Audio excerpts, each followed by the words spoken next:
bien-aimé. Il nous guide chaque jour comme une étoile dans la nuit. En nous partageant son pain, il nous donne son amour. C'est le pain de l'amitié venant de Dieu. Le Seigneur nous a aimés comme on n'a jamais aimé. Il nous guide chaque jour comme une étoile dans la nuit. En nous partageant son pain, il nous donne son amour. C'est le pain de l'amitié venant de Dieu. C'est mon corps, prenez et mangez. C'est mon sang, prenez et buvez. Car je suis la vie et je suis l'amour. Oh Seigneur, porte-nous dans ton amour.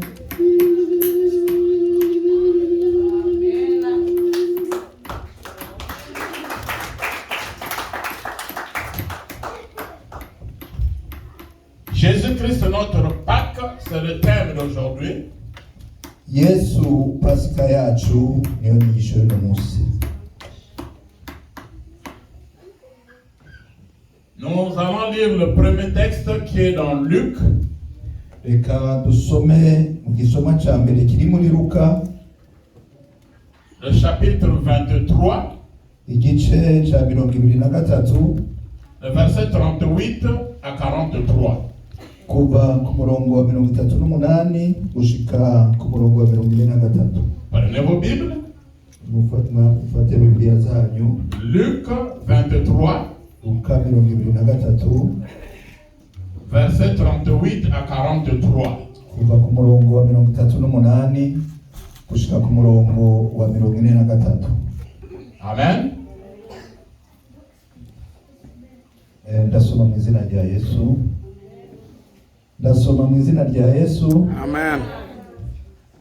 Nimukanguke mengasiho muri. Hejuru yiwe kandi hari icyandiko cyanditswe ngo ubu n'umwami w'Abayuda. Umwe mu nkozi z'ibibi zibambwe aramutuka ati, si wewe Kristo niwikize natwe dukize.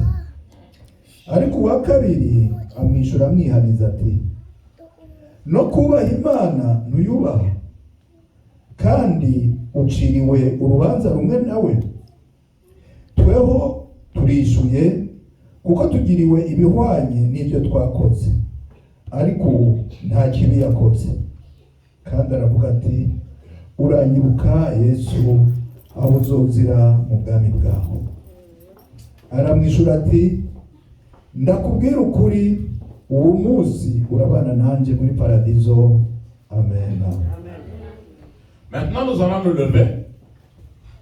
Reka unaho duhaguruke Avec tout le respect que je vous dois, mu cyubahiro cyanyu, pour écouter le deuxième texte, twumvirize isomo cya kabiri, 1 Corinthiens, igitabo cy'Abikorino cya mbere, chapitre 5, igice cya 5, verset 7 à 8. umurongo w'indwi n'uw'umunani. 1 Corinthiens 5, 7 à 8. Igitabo cy'Abikorino cya mbere, igice cya 5, umurongo w'indwi n'uw'umunani. Ndasoma mu izina rya Yesu. Amen.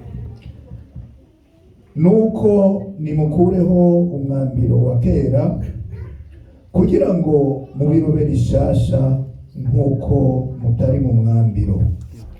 Kuko umwagazi w'intama wa Pasika wacu watanzwe nk'ikimazi, ari we Kristo.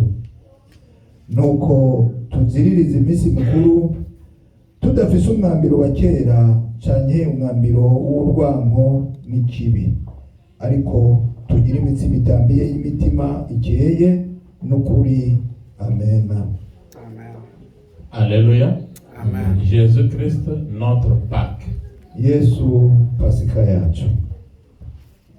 Je croyais qu'on pouvait acclamer le nom de Jésus-Christ avec des cris de joie. Narinzi koko amashyi Yesu n'urwamo rw'impundu nyinshi cyane. Nous allons nous asseoir. Reka twicare. Dis à l'autre qui est à côté de toi, bon appétit. Ubwira uri iruhande yawe uti akayabagu keza. Souhaite-lui bon appétit. Usubire uti akayabagu keza cyangwa ugubwe neza.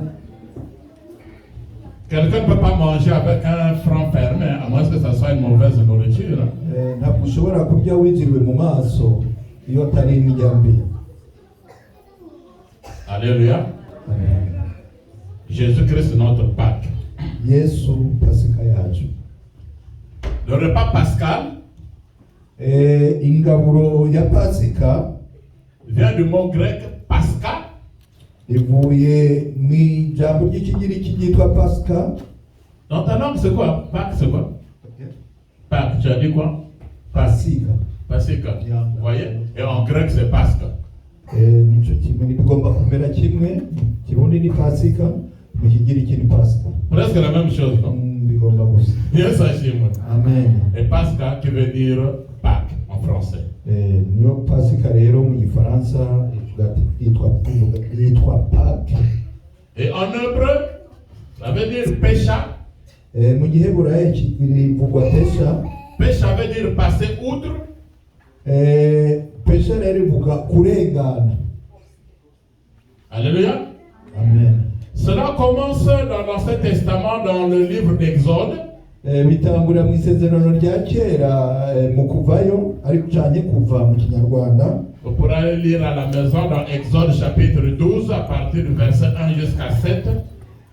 Mu kuvayo igice cya 12 kuva ku murongo wa mbere gushaka ku murongo w'indwi mushobora kuza gusomera muhira. Exode 12, 1 à 7, vous allez lire à la maison. Kuvayo igice 12 kuva ku murongo wa mbere gushaka ku w'indwi.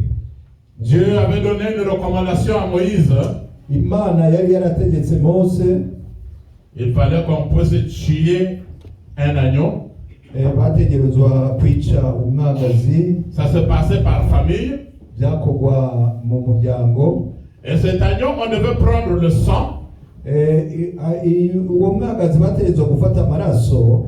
On devait le mettre sur les deux poteaux, la maison. Bakayasiga ku bishimaryango, ku nzu zabo. Et sur les linteaux, pas sur les portes, comme j'entends certaines prédications. C'était pas sur les portes, sur les linteaux. Ni ku bishimaryango, si ku mwango, nkuko bamwe babyigisha. Yesu ashimwe. Amen. Yesu ashimwe. Amen. La Bible déclare au psaume, porte et levez vos linteaux, que le roi de rois fasse son entrée. Ijambo ry'Imana rivuga ngo imyango yugurure ibishimaryango byayo kugira ngo umwami w'abami yinjire. C'est quoi le linteau? Ibishimaryango ni C'est la limite de la porte. Ni harya umwango ugarukira. C'est-à-dire si tu es très élancé, tu peux taper la tête contre le linteau. Iyo uri muremure ushobora gukubita ku mutwe. Il fallait mettre le sang. Bategerezwa gushiraho amaraso.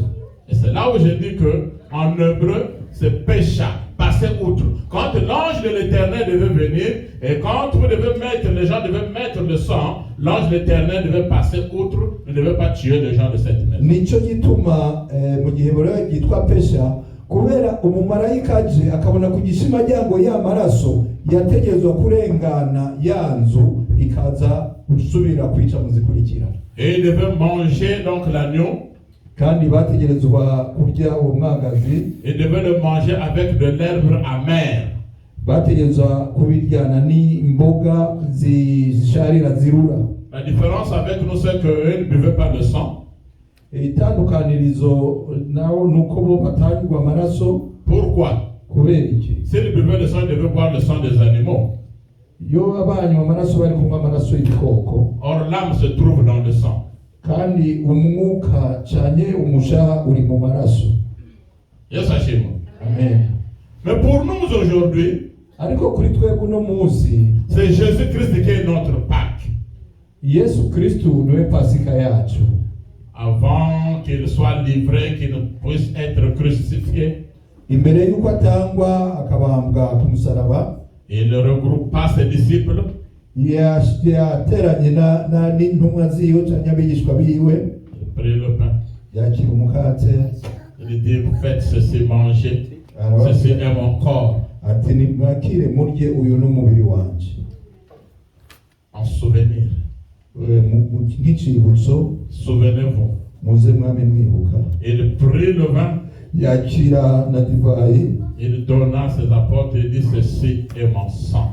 yahereza abigishwa biwe ababwira ati n'amaraso yanje. La Bible déclare que celui qui mangera mon corps et qui boira mon sang aura la vie éternelle. Ijambo ry'Imana rivuga nguzo ry'umubiri wanje yakanywa n'amaraso yanje azogira ubugingo budashira. Ce sont deux ordonnances que Jésus-Christ nous avait laissées pour nous les chrétiens. Ni amabwiriza cyangwa amategeko abiri Yesu Kristo yadusigiye. Baptisez, faites-vous baptiser. Kubatiza. Baptisez-les au nom du Père, du Fils et du Saint-Esprit. Mubabatize mu izina rya Data n'irya Mwana n'irya Mpwemu Yera. Et le Saint-Esprit et la Sainte Seine. N'ingaburo yera. Il n'y a pas un plat que les gens peuvent manger ensemble comme la Sainte Seine dans le monde entier. Nta ndya n'imwe abantu bashobora gusangira nk'uko basangira igaburo yera ku isi yose. Yesu ashimwe. Amen. Yesu ashimwe. Amen. Parce qu'aujourd'hui, et ce plat-là ne change pas. Et c'est là des siècles, c'est le même plat. Kandi izo ndya ntizihinduka. Imyaka n'imyaka, ibihe n'ibihe byamara bimwe. Le pain, umukati, et le vin, le sang. Amaraso ya Yesu. Donc le corps, umubiri et le sang. N'amaraso. Yesu ashimwe. Amen. Si à la place du pain, vous allez voir maintenant quand vous avez la banane, vous allez vous étonner, ça c'est pas la Sainte Seine. Umunsi bozana mu kibanza cy'umukate bakazana igitoke uvuga ati isi gaburo yera. Alléluia. Amen. Ce qui me plaît et m'intéresse dans le texte que Paul a écrit, ikinezereza muri iki cyanditswe Paulo yanditse, ce qu'on vient de lire dans 1 Corinthiens chapitre 5 verset 7 à 8, nibyo duhejeje kuvuga muri Korinto ba mbere igice cya 5 murongo w'indi gushika ku 8, et de fait disparaître le vieux levain. ko mukureho umwambiro wa kera. Quand on prépare le pain ou quand vous préparez les bitungos, là vous mettez les levures dedans. Iyo muriko murategura mukora umukate cyangwa mukora ibitumbura murashiramo umwambiro. C'est ce qui fait gonfler le pain. Ni nabyo bituma wa mukate ubyimba. Ce n'est pas mauvais. Si bibi. Mais le levain dont on parle ici, ariko umwambiro tuvuga ngaha, c'est le péché, ni icyaha, c'est le mal. ni kibi. Celui qui s'approche de Jésus-Christ uwegereye Yesu Kristo va faire disparaître le vieux levain. ategerezwa gukuraho wa mwambiro wa kera. La Bible déclare, Ijambo ry'Imana riravuga, voici toute chose est devenue nouvelle. Les choses anciennes sont passées et toute chose devient nouvelle. rabi ibintu bya kera byose byararangiye, byose byabaye bishasha. Dès lors que tu es un chrétien, une chrétienne, mu gihe wabaye mu Kristo, il y a de ces choses que tu dois abandonner, que tu dois apprendre à abandonner. hari ibintu utegerezwa guheba cyangwa ukiga guheba. Et pour venir manger justement cette Pâque, il faut faire disparaître le vieux levain. Rero kugira ngo uze kurya iyi Pasika utegerezwa kubanza gukuraho wa mwambiro wa kera. Et la Bible nous dit que c'est une fête pour les chrétiens. Kandi ijambo ry'Imana tubwira ko ari umunsi mukuru ku bakristo. Et pourquoi vous êtes triste? Ni kuki muri abakristo? C'est pas un deuil. Ni kubera iki mu maso mbona umenga ni mumerewe neza, ntabwo turi ku kiriyo. C'est une fête pour les Umunsi chrétiens. mukuru. Alléluia. Amen. Dis à ton ami bonne fête. Bwira mugenzi wawe mwegeranye ati umunsi mukuru mwiza. Oh, dis plus fort bonne fête. Vuga cyane umunsi mukuru mwiza. Umunsi mukuru. Bonne fête, pasteur. Umunsi mukuru mwiza. Alléluia. Amen. Alléluia. Amen. Bonne fête à vous tous. Umunsi mukuru mwiza mwese. Si tu avais perdu un père, une mère, une soeur, un frère, l'anniversaire de la mort ne se fête pas. Niba warabuze so, mushikawe, mwene wanyu, wabuze wese, ntabwo bagira umunsi mukuru, umunsi waburiyeko. Quand Lazare était mort, on disait le mort sent et le dégage. Igihe Lazaro yapfa baravuga ngo umubyimba wiwe cyangwa umubiri wiwe watanguye kunuka. C'est-à-dire que dès que tu meurs aujourd'hui, je ne vous souhaite pas de mourir aujourd'hui, on va plus te donner le même nom, tu auras un autre nom, on va t'appeler maintenant le mort. Ni ukuvuga niwaba upfuye uno munsi ariko sinkwifurije ngo upfe, upfuye uno munsi izina ryawe baca barihindura batangura kukwita uwapfuye. Mais du début du Nouveau Testament jusqu'à la fin, je n'ai pas vu là où on appelait Jésus-Christ le mort. Ariko kuva mu itanguriro gushika mu byahishuriwe Yohana nta nahamwe nabonye bavuga Yesu ngo wapfuye. Pourquoi? Parce que même nos parents que nous pleurons, ils sont morts. On peut peut-être penser qu'on va les voir un jour. Mais notre Jésus-Christ, notre Dieu, il n'est pas mort, il a ressuscité. Kubera yuko ababyeyi bacu bapfuye turashobora kwiyumvira ngo hari umunsi tuzobabona, ariko Yesu wacu ntabwo yapfuye ahubwo yarazutse. L'œuvre de Jésus-Christ à la croix. Igikorwa cya Yesu ku musaraba. Il y a des gens qui sacrifient des hommes, qui sacrifient des coqs, qui sacrifient des vaches pour donner chaque fois du sang, donner des sacrifices, des totems, dans des coutumes. Nous avons notre personne, Seigneur de Seigneur. Un seul sacrifice. Il s'est sacrifié pour toi et moi à la croix. On appelle Jésus-Christ de Nazareth.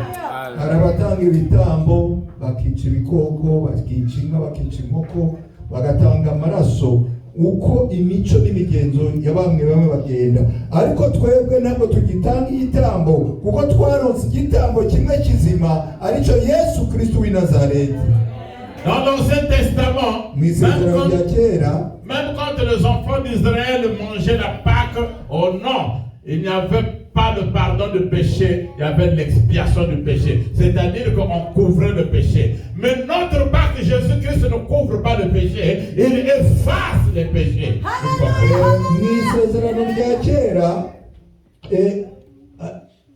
Abisirayeli naho barya Pasika, uwo munsi ntihaba uguharigwa ibyaha, haba ugupfuka ibyaha. Ni nk'uko bisube haba gupfuka ibyaha, ariko uno munsi twebwe ibyaha byacu ntibigipfukwa kuko Yesu Kristo abihanagura burundu. Jésus-Christ n'a pas souffert à la croix pour que tu continues de souffrir aujourd'hui. Yesu Kristo ntabwo yababaye ku musaraba kugira nawe ukomeze kubabara uno munsi. Humilié. Asuzuguwe. Il a été presque mis à nu pour que toi tu sois habillé aujourd'hui. Asa n'uwambitswe ubusa kugira ngo wewe uno munsi ube wambaye. Un Dieu presque nu. Imana isa n'iyambaye ubusa. Aujourd'hui nous avons l'attitude de deux personnes. Uno munsi dufise imyifatire y'abantu babiri. Vous savez, on le crucifie entre deux brigands. Bamubambye hagati y'ibisambo bibiri. On a même relâché une personne qu'on appelait Barabbas. Hari n'uwo barekuye mu bucamanza yitwa Baraba. Or le nom de Barabbas veut dire fils de père ou fils du père. Izina Baraba risigura ngo umuhungu wa se. Mais Jésus-Christ est aussi fils du père. Kandi na Yesu n'umuhungu wa se. On a préféré libérer un fils du Père physique pour crucifier un fils du Père céleste à cause de toi et moi. Ariko bahisemo kubamba umuhungu w'umuntu, umuntu w'inyama n'amaraso. Bahisemo kubamba umuhungu w'umuntu wa se, ariko se wo mu mwuka barekura uw'amaraso kubera ibyaha byanje nawe. Entre deux brigands. Hagati ibisambo bibiri. L'un des brigands dit, toi tu es fils de Dieu, tu es Dieu. Sauve-toi toi-même et puis tu vas nous sauver. Umwe aravuga ati wewe uri Imana, uri umwana w'Imana ni kuvuga rero ni wikize natwe hanyuma udukize. La Bible dit qu'il a injurié le Seigneur Jésus-Christ. Ijambo ry'Imana rivuga ngo yaratutse umwami Yesu. La Bible dit qu'il s'est moqué de Jésus-Christ de Nazareth. Ijambo ry'Imana ritubwira ko yatwenze umwami Yesu. Quel que soit ce que tu peux subir aujourd'hui, les gens peuvent se moquer de toi. Ibibaho byose ndazi neza ko abantu uno munsi bashobora kugushinyagurira. Les gens peuvent t'injurier. Abantu bashobora kugutuka. Mais ne t'inquiète pas, il y a quelqu'un qui avait déjà porté tes souffrances et tes injures à la croix pour que tu sois libre aujourd'hui. ariko ntubabare kuko hariho uwamaze kwikorera imibabaro yawe ku musaraba kugira ngo wowe uno munsi ubeho widegemvya. Pendant qu'il injurie, mu mwanya ariko aramutuka, pendant qu'il se moque de lui, mu mwanya ariko aramushinyagurira, l'autre lui dit, il ne faut pas faire ça. Toi et moi, nous avons péché. Nous avons péché. cya gisabo kindi kiramubwira ati ibyo ntubereye kubikora kuko jewe nawe twakoze icyaha. La Bible parle de ce monsieur-là, le repentant à la croix. Ijambo ry'Imana rivuga ko ari uwihaniye ku musaraba. Ce monsieur écoutait la parole de Dieu. Uwo muntu yumva ijambo ry'Imana he. Il n'est pas comme toi et moi tous les jours nous venons à l'église. Ntameze nkanje nawe tuza igihe cyose mu rusengero. Si je demande à chacun de vous combien de prédications tu as déjà écouté dans ta vie, peut-être même 1000. As-tu changé? Non. Pourquoi? Il y a quelque chose qui ne va pas. Mbatije umwe muri mwese nkababaza ati umaze kumva ubutumwa bungana gute? Mumbure wovuga ko burenga igihumbi, ariko nakubaza ni warahindutse ukambwira ati oya ni gute se? Mais en quelques minutes, ariko mu mwanya muto cette personne s'est repentie. Wa muntu yarihanye. Toi et moi, nous avons péché. Il a reconnu son péché, son mal. Aramubwira cya gisambo mugenzi ati wewe nanje twaracumuye. Yaremeye aremera ko we yacumuye. C'est le problème des chrétiens d'aujourd'hui qui ne peuvent pas reconnaître le mal. Nico niyo ngorane mu bakristo buno munsi kuko batemera icyaha. La Bible dit que maintenant que nous allons manger Jésus-Christ qui est la Pâque, nous devons aussi avoir la vérité. Ijambo ry'Imana ritubwira yuko muri iki gihe natwe tugira twakire cyane tugira dufungure Yesu Kristo ariwe Pasika yacu, dutegerezwa kugendera mu kuri.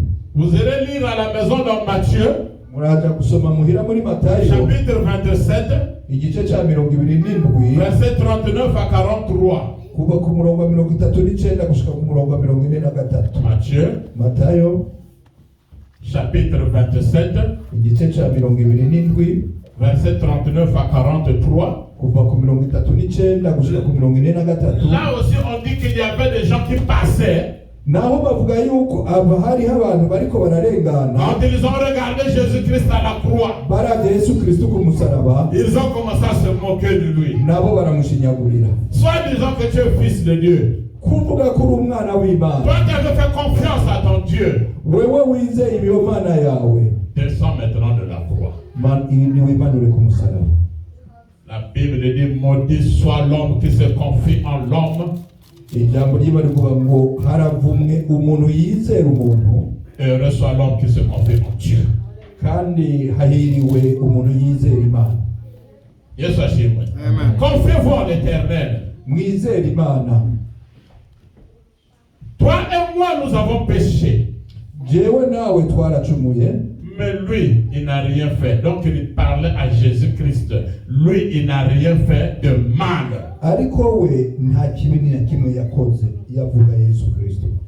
Alléluia. Amen. Alléluia. Amen. Et le monsieur dit, wa muntu aravuga, Seigneur, Mana, souviens-toi de moi. Uranyibuka. Souviens-toi de moi. Uranyibuka. Quand tu reviendras dans ton règne. Quand tu reviendras dans ton règne. Aho uzosubira mu bwami bwawe. Suivez bien. Mukurikire. Souviens-toi de moi. Unyibuke.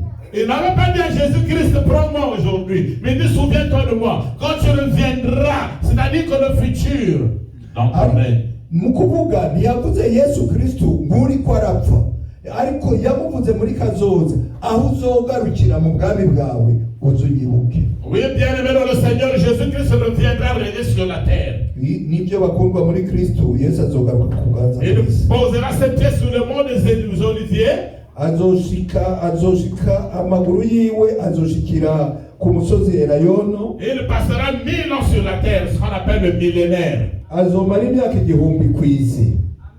Donc, ce repentant-là parlait justement de la venue de Jésus-Christ, la troisième venue, quand il posera les pieds sur le mont des Oliviers. Souviens-toi de moi quand tu reviendras dans ton règne. uwo muntu rero yariko aravuga ya myaka igihumbi Yesu azogaruka ku isi, ico gihe azoza kuganza, azoshikira ku musozi Erayoni, ati uzunyibuke niwagaruka kuganza. Yesu ashimwe. Le futur. Kazoza. Mais Jésus-Christ nous dit quoi? Ariko Yesu avuga ngo dès ce soir, aujourd'hui, dis à l'autre aujourd'hui, dis à ton frère aujourd'hui, dis à ton frère aujourd'hui, dis à ton frère aujourd'hui, il lui a dit qu'aujourd'hui tu seras avec moi dans le paradis. C'est le problème qui se passe avec les chrétiens aujourd'hui. Quand il prie, il n'est pas sûr que Dieu peut opérer un miracle aujourd'hui. Il dit Seigneur, pense à moi-même 10 ans après. ariko arasenga ntabwo yizera yuko Imana ishobora kumukorera igitangaza uwo munsi. Avuga ati Imana urangirire, akabyizerera muri kazoza mu myaka iri imbere. C'est le problème qui s'est passé avec Marie, Marthe, les frères de Lazare. Niyo ngorane yabaye hagati kuri Maria na Martha bashiki ba Lazaro. Seigneur, si tu étais ici, notre frère ne devait pas mourir. Si tu étais donc le passé. Nami iyuba ngaha musaza wacu ntihari gupfa. Iyuba muri kahise iyuba. Jésus-Christ leur dit, je suis la résurrection, le présent. Yesu arabishura ati ni jewe izuka. Muri aka kanya, muri ako kanya nyene ndizuka. L'autre sœur dit, oui Seigneur, c'est vrai, mais nous croyons que quand tu viendras, et il pousse Jésus-Christ au futur, quand tu viendras, Jésus-Christ se rappelle encore Marie, je suis la résurrection, le présent. Maria aramubwira ati ego turavyemera yuko tuzozuka igihe uzogaruka. Asubira kubisira muri kazoza, ariko Yesu amugarura muri kuba ati Maria ndi izuka. Toi qui es venu aujourd'hui dans ce temple, tu es venu manger la nourriture spirituelle. Normalement, celui qui mange doit se rassasier. Si tu es rassasié par cette parole normalement, quel miracle se déclenche dans ta vie maintenant?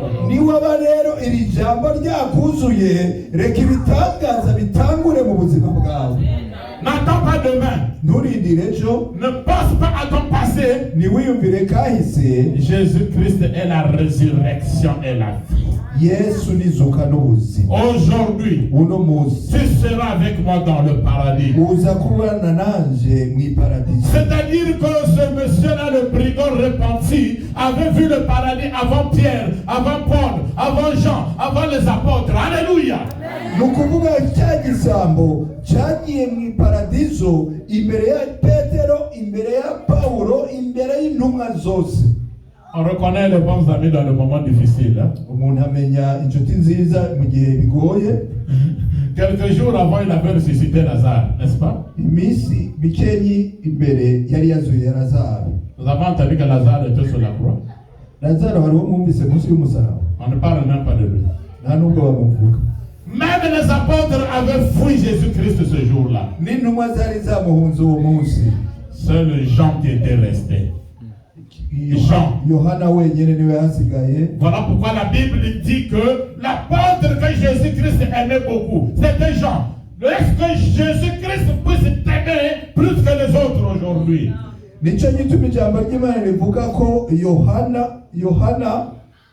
Yari intumwa Yesu yakunda gusumba abandi. Ureke rero Yesu agukunde gusumba abandi bantu no munsi. Yesu ashimwe. Amen. Tous ceux qui ont des petits dieux là, leurs dieux n'ont jamais été ressuscités. Mais notre Jésus-Christ, il était mort, crucifié, mais il a été ressuscité le 3e jour. Alléluia. Abantu bose bapfuye nta urazuka, ariko Yesu wacu umunsi ugira gatatu yarazutse ava mu bapfuye. Alléluia. C'est pour cela qu'on dit qu'aujourd'hui c'est un jour de fête. La fête ce n'est pas parce que la personne est morte, mais la fête c'est parce qu'elle a été ressuscitée parmi les morts.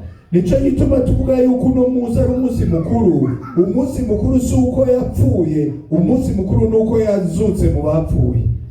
Colossiens chapitre 2, Kolosayo igice cya kabiri versets 14 à 15, umurongo wa 15 no 14 na 15 que notre frère avait lu ici. mwene data yari yahasomye ngaha. Colossiens 2, 14 à 15 nous dit quoi? Wa Kolosayi kabiri 14-15 havuga iki? Oui, nous allons voir l'œuvre de Jésus-Christ à la croix. Reka turabe igikorwa cya Yesu ku musaraba. Ibice bibiri ku murongo wa 14 na 15 turasoma mu izina rya Yesu. Amen. Igahanagura urwandiko rw'imihango rwaturegaga ikarudukuzaho kurubamba ku musaraba, kandi imaze kunyaga abatware n'abafite ubushobozi ibahemura ku mugaragaro, ibivuga hejuru kubw'umusaraba. Amen. Alléluia. Amen. Alléluia. Amen. Il avait effacé yarahanaguye les actes et les ordonnances qui nous condamnaient. za nzandiko zaturega. Qu'est-ce qu'on avait écrit sur toi? Wewe bari bakwanditse ku iki? Qu'est-ce que les gens ont parlé contre toi qui t'ont condamné? Ni ikihe kintu abantu bavuze cyagutesheje agaciro? Tu es condamné à être célibataire. Bavuze ko uzofutubatse, Tu es condamné à être pauvre. uzopfura umukene, Tu es condamné à être malade. uzoguma uri Tu ugwaragurika, es condamné à marcher dans la honte. uzokwama usuzuguritse. Mais rappelle-toi qu'à la croix, Ariko wibuke ko ku musaraba Jésus-Christ avait effacé tous les actes et les ordonnances qui te condamnaient. ko wibuke ko ku musaraba Yesu yahaganaguye izo nzandiko zose zakurega.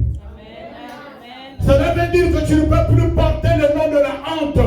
Nico gituma udashobora kugenda wikorera iyo zina ry'igisuzuguriro uno munsi. L'œuvre de Jésus-Christ à la croix. Igikorwa cya Yesu Kristo ku musaraba, La Bible déclare que c'est à la croix. Il avait porté tes maladies et tes infirmités à la croix. ijambo ry'Imana ritubwira yuko ari ku musaraba yikoreye indwara zacu n'ubumuga bwose bwacu.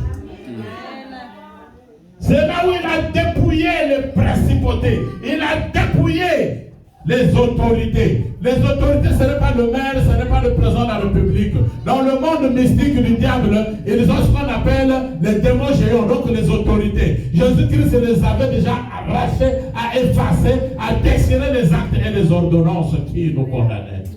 Nico gituma ijambo ry'Imana rivuga yuko ahariho yamburiye ayatware n'ubushobozi abatware n'abakomeye. Abo batware n'abakomeye zaba abatware batwara isi, ahubwo nuko mu gihugu cya Satani hariho n'abandi batware, abadayimoni bakomeye aribo baganje isi. Abo rero Yesu yabambuye ubushobozi kuri twebwe.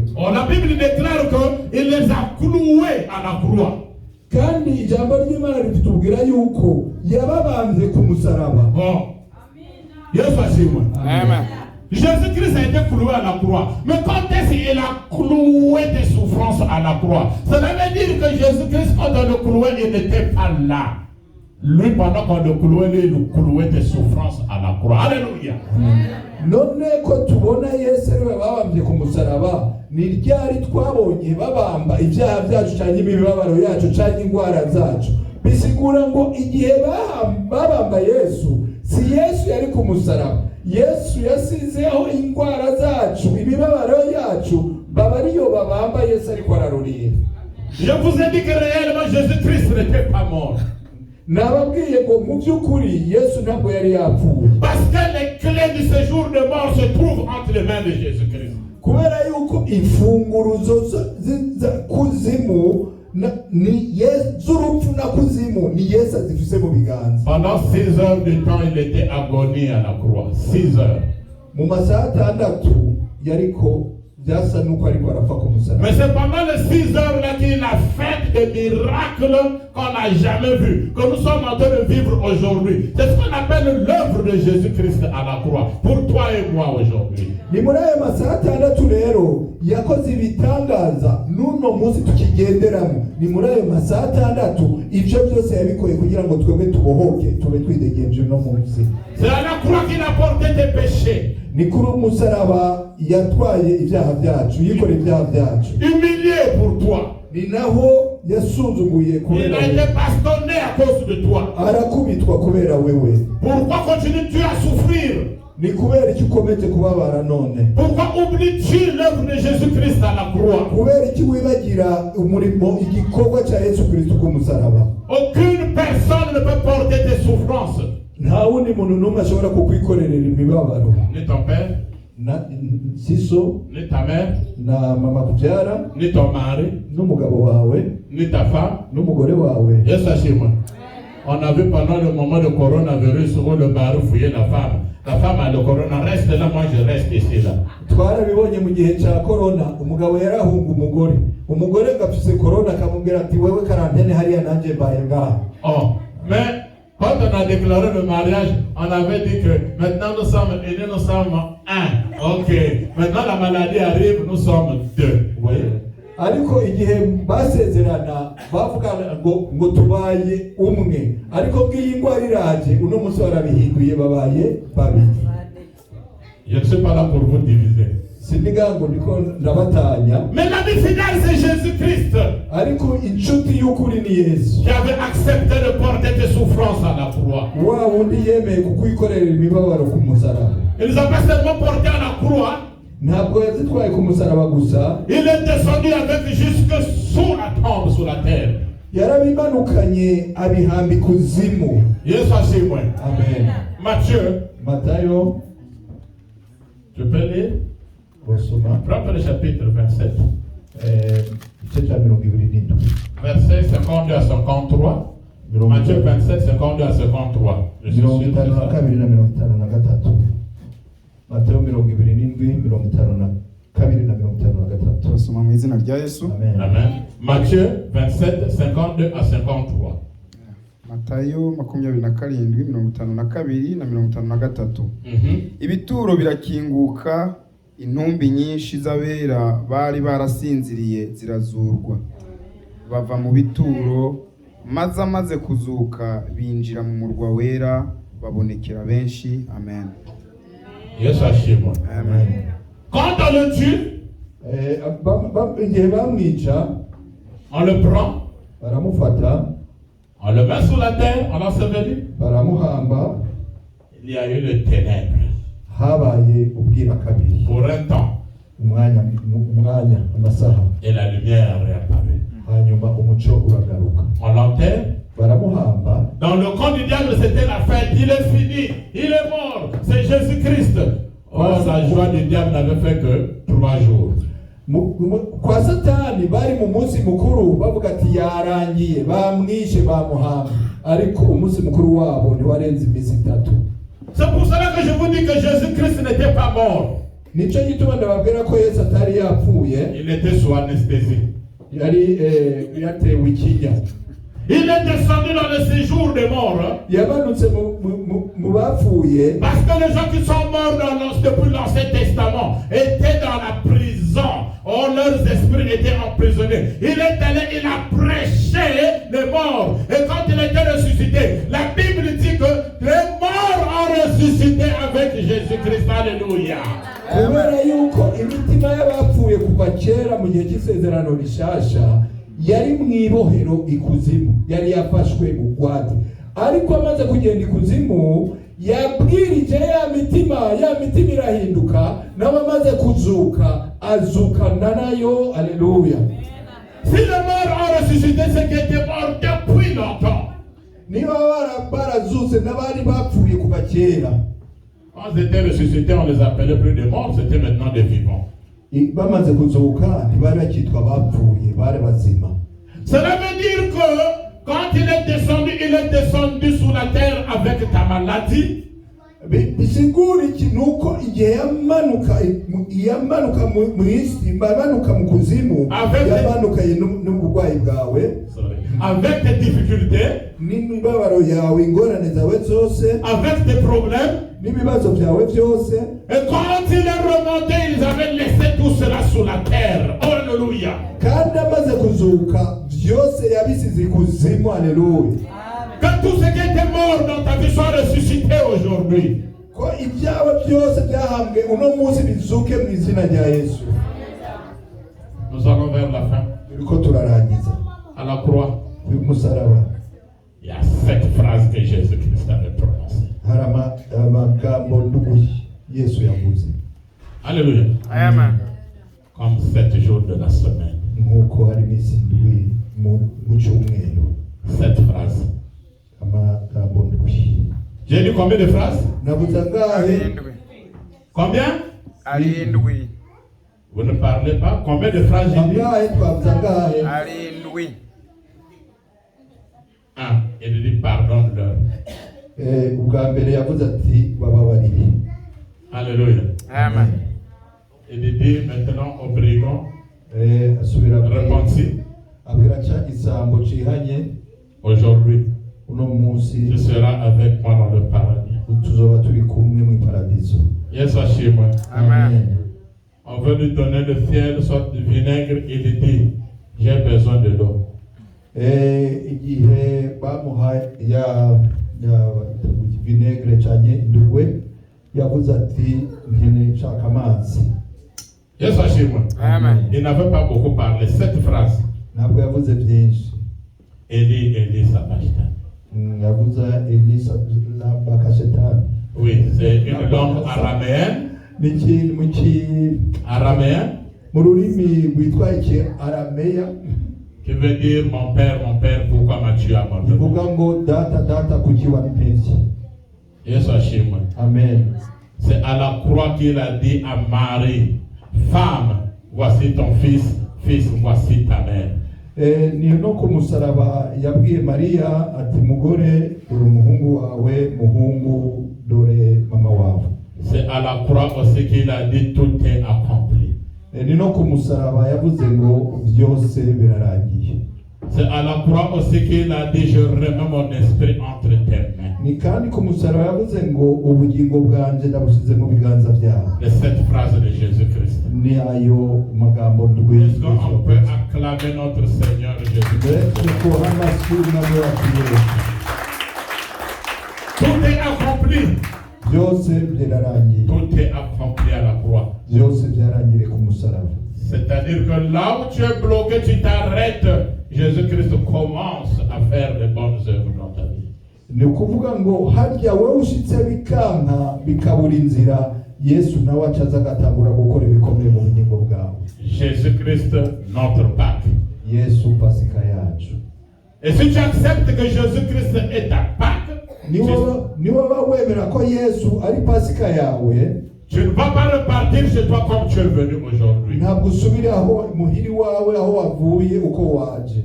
Imana iba